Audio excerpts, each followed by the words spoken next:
Sugeng siang, perkenalkan saya Jimmy S. Haryanto. Sehari-hari saya sebetulnya jurnalis, tetapi sering sekali meliput kebudayaan dan juga sangat intens juga untuk ikut di kalangan budaya. Terus belakangan memang saya menjadi peminat keris dan menulis juga keris di media saya dan juga di beberapa media di tanah air. Nah, di depan saya ini ada Mbak Intan, ini salah satu empu pertama di Indonesia, empu putri pertama di Indonesia. Bahkan di kalangan teman-teman perkerisan disebut sebagai Empu Sombro dari Blitar, ini beliau ini. Ini Mbak, saya ingin mempertanyakan karena ini kan akan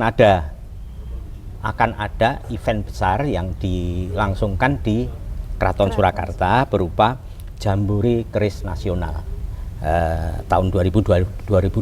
Saya kira ini sangat menarik dan akan menjadi salah satu pusat perhatian kaum pekeris dan juga mereka yang menggemari keris. Kira-kira apa yang akan digelar nanti dalam event yang dilangsungkan pada tanggal 26 sampai 29 Juni? Ya, baik. Jadi event Jambore Nasional 2025 ini akan ada lomba keris, kemudian ada kontes keris, bursa, dan pameran yang lainnya. Ya. Begitu. Nah, secara lomba keris ini, lomba karya keris ini dikhususkan untuk empu atau pengrajin, dan untuk kontes keris ini dikhususkan untuk umum, begitu. Oh, jadi ada dua ya. Jadi yang empu itu hanya untuk lomba karya keris itu hanya untuk empu dan perajin keris. Iya, betul sekali. Mungkin dengan kalau dalam perkerisan kan dapur tertentu atau dengan kriteria apa tertentu? Jadi ada kriteria khusus untuk lomba karya keris yang dikhususkan empu atau pengrajin ini, yaitu keris dapur sangkelat lot 13. Lot 13. Ya, dengan rincian sokokan rangkep atau 2, kemudian sekar kacang, lambe gajah, jalen 1, dan greneng. Nah, di dapur sangkelat ini boleh ditambahkan dengan ricikan yang lain seperti rondo nunut, kemudian sekar kacang yang bentuknya bagaimana, itu boleh. Boleh. Ya, jadi untuk kriteria pamor, warangka, dan sandangan yang lain itu dibebaskan. Ya. Itu tidak mengubah dapur kan? Tidak. Jadi kan sengkelat kan harusnya kan dengan ricikan yang sudah rigid ya tadinya. Ya. Itu bisa ditambah tapi bisa dikreasikan. Ya, bisa dikreasikan oleh empu sendiri. Di samping juga mungkin kreasi garapnya ya. Iya. Nah, garapnya ini sendiri gayanya juga boleh dari Jawa, Madura, Bali atau daerah yang lain. Oh, tidak harus sengkelat Jawa ya. Iya. Oh iya. Jadi berarti ada perkembangan baru karena selama ini kan sengkelat itu yang diketahui kan sengkelat Jawa ya. Nah, ini bisa mungkin yang di luar Jawa juga bisa. Bisa. Itu. Setelah tahun 2005 ada pengakuan keris Indonesia sebagai intangible heritage of humanity, itu minat di dunia perkerisan itu meningkat. Lalu paguyuban juga meningkat pesat, lalu pekeris juga meningkat. Nah, ini menarik sekali karena kebetulan Keraton Solo itu menyelenggarakan. Keraton Solo artinya kan ada lembaga Dewan Adat dan juga ini bekerja sama dengan Paguyuban, Tosanaji, Karanganyar ya, Pataka. Nah, ini menyelenggarakan Jambore Keris Nasional. Saya kira ini menarik, tetapi kira-kira apa saja yang mau digelar di Jambore Keris Nasional pada tanggal 26 sampai 29 Juni mendatang? Ya, baik. Jadi di event Jambore Nasional 2025 ini dari panitia akan menyelenggarakan lomba dan kontes. Nah, lomba ini berupa karya keris empu atau pengrajin. Sedangkan kontes ini adalah kontes Tosan Aji Kamardikan. Begitu. Untuk lomba karya keris para empu dan pengrajin itu kan mungkin ada kriterianya ya. Kira-kira bisa diterangkan nggak itu apa kriteria, mungkin dapurnya atau apa namanya pelaksanaannya bagaimana?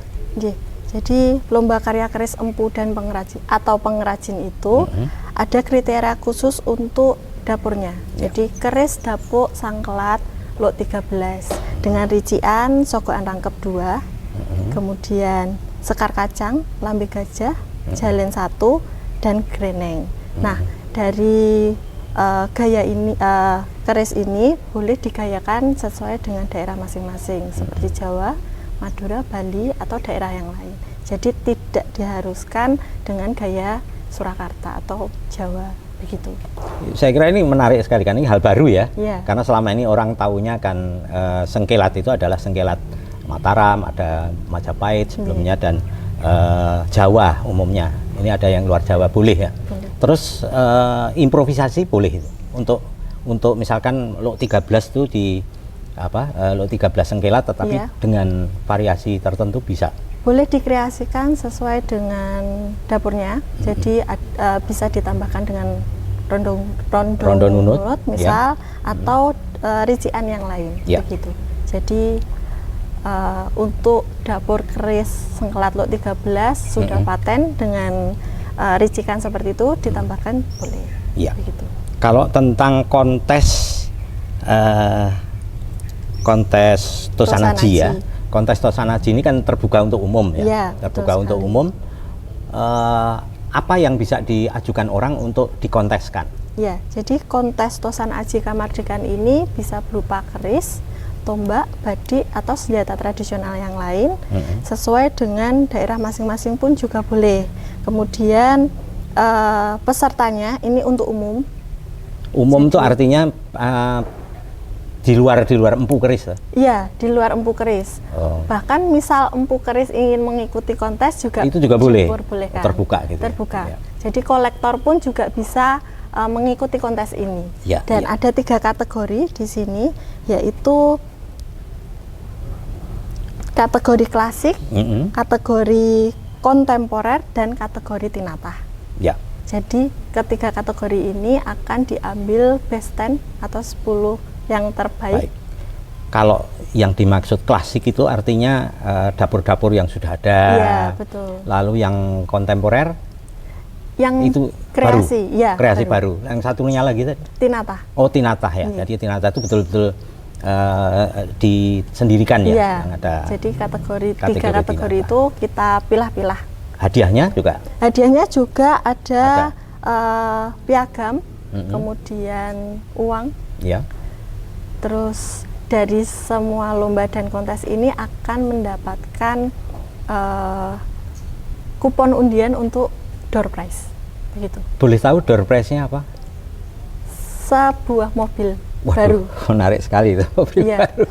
Dan ini Pak Jimmy, yang lomba karya keris empu atau pengrajin itu nanti dari ketiga juara 1, 2, dan 3, nanti yang juara 1 akan paring dalem untuk keraton. Oh, untuk keraton. Jadi menjadi pusaka yang dipersembahkan ke keratonnya. Wah, menarik sekali ini. Jadi cukup menarik. Selain hadiah yang door prize tadi tentu akan menarik, dan ini menjadi sejarah baru ya saya kira untuk Keraton Solo, karena ini kan suatu jambore yang sifatnya nasional dan digelar baru kali ini untuk penyelenggaraan berbagai macam lomba dan juga kontes. Itu yang terjadi. Terus kira-kira harapannya apa setelah ini?